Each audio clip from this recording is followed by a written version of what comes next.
پھر Harry lessening آ گیا۔ وہ میگزین میں مالیات کے بارے میں کالم لکھتا تھا۔ سحپہر کا وقت اس کے ساتھ کام کرتے گزرا۔ درمیان میں فون بھی آتے رہے، یہاں تک کہ اگلے شمارے کے لیے اس کا کام مکمل ہو گیا۔ جب وہ گیا تو 6 بجے تھے۔ میرے انٹرکام کی گھنٹی بجی۔ مسٹر چانڈلر کا فون ہے، جین نے بتایا۔ میں نے ریسیور اٹھا لیا۔ ہیلو اسٹیو، میں ابھی واپس آیا ہوں، چانڈلر کی آواز آئی۔ ٹرپ بہت ہی اچھا رہا، مجھے تم سے کئی معاملات پر بات کرنی ہے۔ آج رات کا کھانا ہمارے ساتھ کھاؤ، اپنے ساتھ لنڈا کو بھی لیتے آنا، وہ لوئس کو بور نہیں ہونے دے گی اور ہم لوگ بات کر لیں گے۔ مجھے جین کے ساتھ ڈنر کے لیے جانے کا خیال آیا، مگر میں چانڈلر کی دعوت مسترد نہیں کر سکتا تھا۔ مگر لنڈا تو اپنی ماں کے پاس ڈلاس گئی ہے۔ تب جین کو اپنے ساتھ لے آنا۔ میں چاہتا ہوں کہ لوئس مصروف رہے اور ہماری گفتگو میں مداخلت نہ کریں۔ کیا ہیمنڈ کے بارے میں آرٹیکل مکمل ہو گیا؟ جی ہاں، میں اس کی ایک کاپی لیتا آؤں گا۔ ٹھیک ہے، 7 بجے تک آ جانا، میں رات کو جلدی سونا چاہتا ہوں۔ چانڈلر سے بات ختم کر کے میں جین کے پاس گیا اور اسے بتایا کہ چانڈلر نے اسے کھانے پر مدعو کیا ہے۔ اس کا مطلب ہے کہ مجھے سب کام چھوڑ کر لباس تبدیل کرنے گھر جانا پڑے گا۔ جین نے کچھ ناگواری سے کہا، چانڈلر کی بیوی ایسے معاملات میں بڑی سخت ہے۔ میں 7 بجے تم سے وہیں ملوں گی۔ اپنے آفس میں واپس آ کر میں نے 1-2 فون کیے، پھر گھڑی دیکھی۔ میرے پاس 45 منٹ باقی تھے۔ کام کی مصروفیت میں بھول گیا کہ ڈاکٹر اسٹین اسٹڈ نے حسب وعدہ 5 بجے فون نہیں کیا۔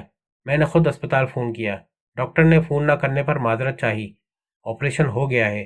میں فون ضرور کرتا، مگر وہ بورگ میرے کان کھا رہا تھا۔ بورگ؟ میں نے حیرت سے کہا۔ وہ مسٹر چانڈلر کا آدمی ہے نا؟ ولی ٹھیک ہو جائے گا، 2 دن میں اسے ملاقاتیوں سے ملنے کی اجازت دے دی جائے گی۔ بورگ اسے میامی کے کسی کلینک میں لے جانا چاہتا ہے۔ مسٹر چانڈلر اپنے اسٹاف کا واقعی بہت خیال رکھتے ہیں۔ تو 2 دن کے بعد میں ولی سے مل سکتا ہوں؟ ضرور، مگر پولیس کو ترجیح دی جائے گی۔ گولڈ اسٹین بہت اصرار کر رہا ہے۔ ٹھیک ہے، پھر میں جمعے کو فون کر کے معلوم کر لوں گا، میں نے کہا اور ریسیور رکھ دیا۔ میں کافی دیر تک بیٹھا سوچتا رہا، کیا ولی پولیس کو گوڈی کے بارے میں بتا دے گا؟ مجھے یقین تھا کہ سب سے پہلے شیرلے کو ولی سے ملاقات کا موقع ملے گا، چنانچہ اسے بتانا ضروری تھا کہ وہ ولی کو زبان بند رکھنے کی تاکید کر دے۔ میں نے ولی کے گھر فون کیا، مگر کسی نے ریسیور نہیں اٹھایا۔ شاید شیرلے ابھی تک اسپتال میں تھی، مگر ابھی 2 دن کی مہلت حاصل تھی۔ جانے کا وقت ہو گیا تھا۔ میں نے آفس بند کر دیا۔ راستے میں پرنٹنگ پریس رک کر ہیمنڈ کے آرٹیکل کی ایک کاپی حاصل کی، پھر چانڈلر کے بنگلے پر پہنچا۔ 7:05 ہو چکے تھے۔ جین کی کار باہر پارک تھی۔ انگلینڈ سے بلائے گئے بٹلر نے مجھے وسیع و عریض لاؤنج میں پہنچا دیا۔ جین اپنی سادہ پوشاک میں بھی بہت خوبصورت نظر آ رہی تھی۔ وہ چانڈلر کی بیوی لوئس کے پاس بیٹھی تھی، مجھے دیکھ کر مسکرانے لگی۔ لوئس اپنے شوہر سے تقریباً 20 سال چھوٹی تھی، اس طرح اس کی عمر 36 یا 37 بنتی تھی۔ وہ لمبے قد کی حسین عورت تھی اور بظاہر اسے اپنے شوہر کے مہمانوں کی خاطر مدارت کرنے، ملبوسات خریدنے، بیوٹی پارلر جانے اور زیادہ سے زیادہ خوبصورت نظر آنے کے سوا اور کوئی کام نہیں تھا۔ تم تو بالکل اجنبی بنتے جا رہے ہو اسٹیو، اس نے مسکراتے ہوئے کہا، کبھی ملاقات ہی نہیں ہوتی۔ کھانے کے دوران میں ادھر ادھر کی باتیں ہوتی رہیں۔ چانڈلر نے پریزیڈنٹ سے اپنی ملاقات کے بارے میں بتایا۔ اچانک لوئس نے گوڈی کے قتل کا موضوع چھیڑ دیا۔ یہ آدمی کون تھا اور اسے کیوں قتل کیا گیا؟ لوئس نے مجھ سے سوال کیا۔ وہ کچھ عجیب انداز میں میری طرف دیکھ رہی تھی۔ میں اس بارے میں کچھ نہیں جانتا، ویسے وہ ویلکم سیلف سروس اسٹور کا مینیجر تھا۔ یہ تو میں بھی جانتی ہوں، اخبار میں خبر آئی تھی، مگر اسے قتل کیوں کیا گیا؟ اس کا جواب تو پولیس کے پاس بھی نہیں ہے۔ مجھے تو صرف اتنا معلوم ہے کہ کوئی اس کے گھر میں گھسا اور اسے گولی مار دی۔ چانڈلر اس گفتگو سے بیزار نظر آ رہا تھا۔ شاید کوئی نشے باز تھا جس نے روپے کے لیے اسے ہلاک کر دیا، وہ بولا۔ آئے دن ایسی وارداتیں ہوتی رہتی ہیں، مگر روپے کے لیے ہی مارنا تھا تو ایسٹ لیک کے علاقے میں گوڈی سے کہیں زیادہ مالدار لوگ رہتے ہیں، قاتل وہاں کیوں نہیں گیا؟ لوئس اب بھی مجھے دیکھ رہی تھی۔ مجھے امید نہیں کہ گوڈی کوئی دولت مند آدمی تھا۔ میں اس بارے میں کچھ نہیں کہہ سکتا۔ مجھے یہ سن کر مایوسی ہوئی۔ لوئس مسکرائی۔ مجھے تو یقین تھا کہ تمہیں ضرور کچھ اندرونی معلومات حاصل ہوں گی۔ دیکھو ہنی، چانڈلر نے لوئس کا ہاتھ تھپ تھپایا، مجھے اسٹیو سے کچھ اہم بات کرنی ہے، تم اور جین ہمیں اکیلا چھوڑ دو۔ آؤ چلیں۔ لوئس جین سے مخاطب ہوئی، یہاں ہماری ضرورت نہیں رہی۔ میں اور چانڈلر اٹھ کر اسٹڈی روم میں آ گئے، جہاں سے مجھے 12 بجے کے بعد رہائی ملی۔ تب تک جین اپنے گھر جا چکی تھی اور لوئس سونے چلی گئی تھی۔ چانڈلر ہیمنڈ کے بارے میں آرٹیکل پڑھ کر بہت خوش ہوا۔ اس نے شیلز کے آرٹیکل کے بارے میں بھی بات کی، وہ اسے اگلے شمارے میں لازمی دیکھنا چاہتا تھا۔ پولیس کو فرار پر مجبور کر دو، اس طرح کہ وہ برابر بھاگتی رہے۔ ولی جلد ہی صحت یاب ہو جائے گا، وہ بہت اچھا رپورٹر ہے۔ جیسے ہی وہ بستر سے اٹھنے کے قابل ہوا، میں اسے اور اس کی بیوی کو پام بیچ بھیج دوں گا۔ اس کی جگہ کام کرنے کے لیے کوئی آدمی ہے؟ کوئی خاص ضرورت نہیں ہے، بیری کام چلاتا رہے گا۔ پھر میرے پاس بہت سا اچھا میٹر ہے جسے ہم نے ابھی تک استعمال نہیں کیا ہے۔ ہم دونوں باتیں کرتے ہوئے بیرونی دروازے تک آئے۔ تم بہت اچھا کام کر رہے ہو، چانڈلر نے میری پشت پر تھپکی دی۔ آج لنڈا نہیں آ سکی، اس کا افسوس رہا۔ مجھے وہ لڑکی پسند ہے۔ میں نے سوچا کہ اسے بتا دوں کہ اب ہمارا ازدواجی تعلق ختم ہونے والا ہے، مگر پھر خاموش رہنا مناسب سمجھا۔ یہ بتانے کے لیے بہت وقت تھا